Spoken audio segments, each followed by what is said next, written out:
Hello மக்களே, welcome to Tamil Talescape YouTube channel. இந்த வீடியோல நம்ம பார்க்க போறது எல்ஃபின் ஹவுஸ் மிஸ்ட்ரி. என் பேர் மீட்டோ. இந்த ஸ்டோரியை இதுவரைக்கும் நான் யாருக்கும் சொன்னதில்லை. அப்படி பார்த்தா இந்த கதையை கேட்க போற பர்சன் நீங்களா தான் இருக்கணும். நான் இப்போ லாஸ் ஏஞ்சல்ஸ்ல குடியிருக்கேன். கொஞ்சம் வருஷத்துக்கு முன்னாடி நான் கலிபோர்னியால இருந்தேன். அங்க ஸ்கூல் படிச்சுட்டு இருந்தப்போ நடந்த ஒரு இன்சிடென்ட் பத்தி தான் நான் இப்போ உங்களுக்கு சொல்ல போறேன். எனக்கு அம்மா இல்ல, அப்பா மட்டும்தான். அது கிறிஸ்துமஸ் மந்த். அப்பா பிசினஸ் விஷயமா 2 வாரம் வெளியூர் போறதுனால நான் என் friends Jose, James, Camila, Noah, Nancy எல்லாரும் இந்த கிறிஸ்துமஸை எல்ஃபின் ஃபாரஸ்ட் ஹார்மனி க்ரோவ் டவுன்ல இருக்கிற எங்க பாட்டி வீட்ல செலிப்ரேட் பண்ணலாம்னு முடிவு செஞ்சோம். இந்த விஷயம் என் அப்பாவுக்கு தெரியாது. டிசம்பர் 24 என்னோட பர்த்டேவும் கூட. அதுவும் ஒரு ரீசன். ஜேம்ஸோட வீட்ல மட்டும் அவங்க பேரண்ட்ஸ் பெர்மிஷன் தரல.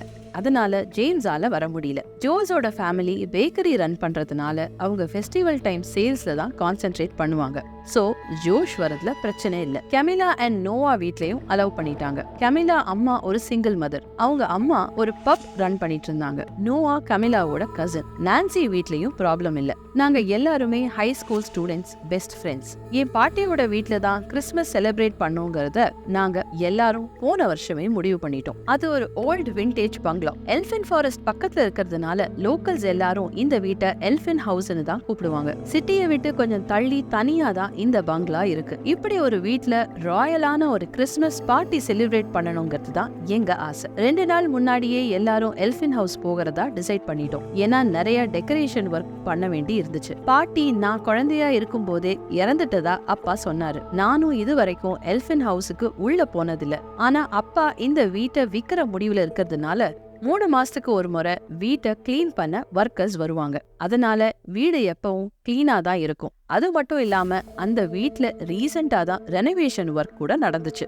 ஈவினிங் ஒரு 4:30 மணிக்கு நாங்க எல்லாருமே எல்ஃபின் ஹவுஸுக்கு போயிட்டோம். நான் நினைச்சதை விட பிரம்மாண்டமா இன்டீரியர்ஸ் எல்லாம் ரொம்ப அழகாவே இருந்துச்சு. கீழே 2 ரூம், மாடியில 4 ரூம் இருந்துச்சு. இவ்ளோ நல்ல வீட்டை அப்பா ஏன் விக்கிறாருன்னு மனசுக்குள்ள தோணுச்சு. நாங்க எல்லாருமே ஒவ்வொரு ரூமா சுத்தி பார்க்க போனோம். பாட்டி ஒரு ஆர்டிஸ்ட்னால எல்லா ரூம்லயும் பெயிண்டிங்ஸ் மாட்டப்பட்டிருந்துச்சு.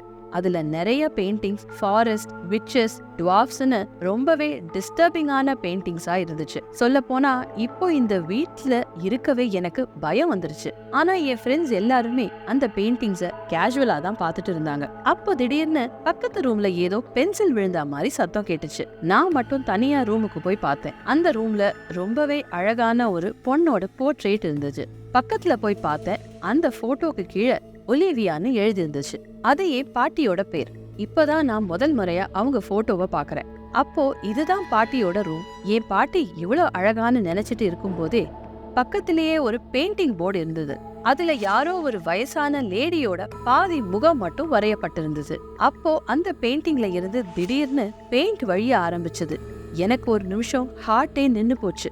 இந்த பெயிண்ட் இன்னமும் ஈரமா இருக்குன்னா இப்பதான் இந்த பெயிண்டிங்க யாரோ வரைஞ்சிருக்காங்க. அப்போ கீழே இருந்த ஒரு பிரஷ் கண்ணுல பட்டுச்சு. அத கையில எடுத்தப்போ பிரஷ் ஈரமா இருந்தது. இதுக்கப்புறம் இந்த ரூம்ல இருக்கிறது சேஃப் இல்லன்னு வெளியே வந்து உடனே அந்த ரூமை லாக் பண்ணிட்டு ஃப்ரெண்ட்ஸ டெக்கரேஷன் ஒர்க் ஸ்டார்ட் பண்ணலாம்னு கூட்டிட்டு கீழே போயிட்டேன். நாங்க கீழே இருக்கிற ரூம்ல மட்டும் ஸ்டே பண்ணலாம்னு முடிவு பண்ணிட்டோம். கிறிஸ்துமஸ் ட்ரீ, லைட்டிங் செட்டப்னு எல்லாமே டெக்கரேட் பண்ணி முடிச்சிட்டோம்.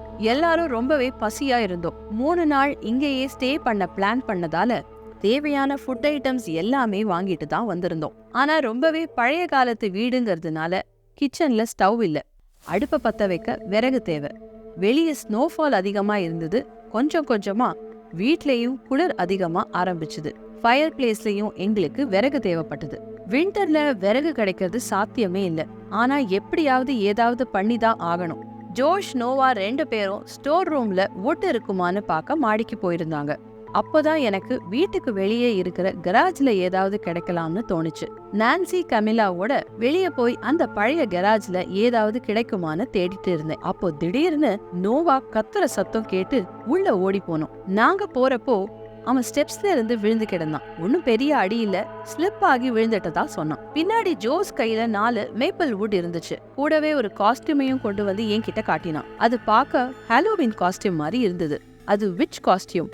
நோவா மெதுவா எழுந்து, மீட்டோ உன் பாட்டி ஸ்டோர் ரூம்ல ஒரு காட்டையே வெட்டி போட்டிருக்காங்கடான்னு சிரிச்சுக்கிட்டே சொன்னான். எங்க எல்லாருக்கும் பசி. உடனே ஜோஷ் ஃபயர் பிளேஸ் ரெடி பண்ண ஆரம்பிச்சான். கமிலாவும் நோவாவும் கிச்சனுக்கு போயிட்டாங்க. நான் கராஜ் டோரை க்ளோஸ் பண்ணிட்டு வரதா சொல்லி வெளியே போயிட்டேன். அப்பதான் எனக்கு நிறைய விஷயம் தோண ஆரம்பிச்சுது. என்னதான் அப்பா பாட்டி இறந்துட்டதா சொன்னாலும் எங்களோட ரிலேட்டிவ் சில பேர் எல்ஃபின் ஃபாரஸ்ட்ல என் பாட்டி காணாம போயிட்டதா சொல்லி கேள்விப்பட்டிருக்கேன். எல்ஃபின் ஃபாரஸ்ட பத்தி உங்களுக்கு தெரியலனா அது சம்பந்தப்பட்ட கதைகளை நீங்க கூகுள் பண்ணி பாருங்க. ஷார்ட்டா சொல்லணும்னா அந்த ஃபாரஸ்ட்ல விச்சஸும் டுவார்ஃப்ஸும் வாழறதா ஒரு நம்பிக்கை இப்பவும் இருக்கு. என் பாட்டி கூட ஒரு விச்சுன்னு சொல்லிதான் நான் கேள்விப்பட்டிருக்கேன். ஆனா இதெல்லாம் எனக்கு அப்போ பெருசா தெரியல. இங்க வந்த பிறகு இங்க நடக்கிறதெல்லாம் பார்த்தா இங்க வந்து தப்பு பண்ணிட்டோமோ அப்படின்னு தோணுது. ஆனா என்ன தவிர எல்லாரும் ரொம்ப சந்தோஷமா இருந்தாங்க. வெளியே ரொம்ப நேரம் நிக்க முடியல. பனி ரொம்ப அதிகமாயிடுச்சு. கராஜ் க்ளோஸ் பண்ணிட்டு திரும்பும் போது பின்னாடி ஏதோ ஒரு உருவம் கிராஸ் ஆன மாதிரி தெரிஞ்சது. சுத்தியும் பார்த்தேன், யாரும் இல்ல. ஆனா எனக்கு பக்கத்துல வேற ஒரு ஃபுட் பிரிண்ட்ஸ் இருந்தது. நான் சீக்கிரம் உள்ள போய் டோர் லாக் பண்ணிட்டேன். எல்லாரும் சாப்பிட உட்கார்ந்தோம். இன்னும் 30 நிமிஷத்துல என்னோட பர்த்டே. எல்லாரும் செலிப்ரேஷன் மூட்ல இருந்தாங்க. சாப்பாடு முடிஞ்சதும் நான் ஜோஸ் கிட்ட மட்டும் வெளியே பார்த்த ஃபுட் பிரிண்ட்ஸ் பத்தி சொன்னேன். பாட்டியோட போட்டோவை பத்தி மட்டும் சொல்லல. எங்க கேங்லயே ஜோஸ் தான் கொஞ்சம் தைரியசாலி. முதல்ல வீட்ல இருக்கிற எல்லா டோர்ஸையும் க்ளோஸ் பண்ண முடிவு செஞ்சோம். மாடியில எல்லா ரூம்ஸுக்கும் போய் விண்டோஸ் எல்லாத்தையும் க்ளோஸ் பண்ணோம். நான் லாக் பண்ணிட்டு வந்த எங்க பாட்டி ரூமை ஜோஸ் ஓபன் பண்ணி உள்ள போனான். நானும் பயந்துட்டே உள்ள போனேன். ஆனா நான் முன்னாடி பார்த்த அந்த அழகான லேடியோட போட்டோ இப்போ அங்க இல்ல. அதுக்கு பதிலா ஒரு வயசான பாட்டியோட போட்டோ தான் இருந்தது. அதே மாதிரி ஒலிவியான்னு எழுதி இருந்துச்சு. பக்கத்துல இருந்த பெயிண்ட் போர்டு, அதுல இருந்த ஹாஃப் ஃபேஸ் பெயிண்டிங் இப்போ காணும். இந்த வீட்ல ஏதோ தப்பா நடக்குது. எங்களை தவிர வேற யாரோ இந்த வீட்ல இருக்காங்கன்னு தோணுச்சு. ஜோஷ், இதுதான் உன் பாட்டியான்னு என்கிட்ட கேட்டான். நானும் ஆமான்னு சொல்லிட்டு வேகமா விண்டோஸ க்ளோஸ் பண்ண ஆரம்பிச்சேன். அப்போ தூரத்துல எல்ஃபின் ஃபாரஸ்ட்ல கொஞ்சமா நெருப்போட வெளிச்சம் தெரிஞ்சுது. இந்த நேரத்துல யாரா இருக்கும்? பகல் நேரத்திலேயே இந்த ஃபாரஸ்ட் பக்கம் போக எல்லாருமே பயப்படுவாங்க. நான் முடிவே பண்ணிட்டேன், இனி இந்த வீட்ல இருக்க கூடாது. நம்ம ஃப்ரெண்ட்ஸ கூட்டிக்கிட்டு எப்படியாவது உடனே இங்க இருந்து வெளியே போயிடணும். இந்த வீட்ல ஏதோ இருக்கு. இதனாலதான் அப்பா இந்த வீட்டை விற்க நினைச்சிருக்காரு. ஜோஷ கூட்டிட்டு கீழே போனேன். கீழே எனக்காக ஒரு பெரிய கேக் காத்துட்டு இருந்துச்சு. 12 இன்னும் 5 நிமிஷம் இருந்தது. எப்படியாவது கேக் வெட்டி முடிச்சதும் ஃப்ரெண்ட்ஸ் கிட்ட எல்லாத்தையும் சொல்லியே ஆகணும்னு முடிவு செஞ்சேன். டைம் 12 ஆச்சு. ஃப்ரெண்ட்ஸ் எல்லாரும் சாங் பாட ஆரம்பிச்சாங்க. நான் கேக் வெட்ட போன சமயம் திடீர்னு யாரோ கதவை ரொம்ப வேகமா தட்டினாங்க. நான் சந்தேகப்பட்டது சரிதான். யாரோ வீட்டுக்குள்ள வர முயற்சி பண்றாங்க. நானும் ஜோஷும் ஒருத்தர் பயத்துல பாத்துக்கிட்டோம். நல்ல வேளை எல்லா டோஸையும் முன்கூட்டியே லாக் பண்ணிட்டோம். நான்சி என்ன பார்த்து யாரு இந்த நேரத்துல கதவை தட்டுறாங்கன்னு கேட்டா. எனக்கு தெரியாது, யாரா இருந்தாலும் நாம கதவை ஓபன் பண்ண வேண்டாம், அது சேஃப் இல்லைன்னு சொன்னேன். இப்போ கதவை இன்னும் வேகமா தட்ட ஆரம்பிச்சாங்க. அவ்வளோ சீக்கிரம் இந்த இடத்துக்கு இந்த டைம்ல, அதுவும் இவ்வளோ பனியில யாரும் சாதாரணமா வர வாய்ப்பே இல்ல. ஃப்ரெண்ட்ஸ் எல்லாரும் ரொம்ப பயந்துட்டாங்க. அதை புரிஞ்சுக்கிட்டு ஜோஷ் அவங்கள டைவர்ட் பண்ண என்ன கேக் வெட்ட சொன்னான். கொஞ்ச நேரத்துல கதவு தட்டுற சத்தம் நின்னுருச்சு. எனக்கு மட்டும் அது யாரா இருக்கும்னு பார்க்க ரொம்ப ஆர்வமா இருந்தது. எல்லாரும் ஜேம்ஸ் கூட வீடியோ கால் பேசிட்டு இருந்தாங்க. பாட்டி ரூம்ல இருந்து பார்த்தா வாசல்ல யார் இருக்காங்கன்னு தெரிஞ்சிடும். நான் வேகமா பாட்டி ரூமுக்கு போய் விண்டோ ஓபன் பண்ணேன். தூரத்துல ரெட் கலர் கவுன் போட்டுட்டு யாரோ எல்ஃபின் ஃபாரஸ்ட் நோக்கி நடந்து போயிட்டு இருந்தாங்க. யாரா இருக்கும்னு நான் பார்த்துட்டு இருக்கும் போதே திடீர்னு அந்த உருவம் என்ன திரும்பி பார்த்துச்சு. அது நான் முதல்ல பார்த்த பெயிண்டிங்ல இருந்த என் பாட்டி. என்னால நம்பவே முடியல.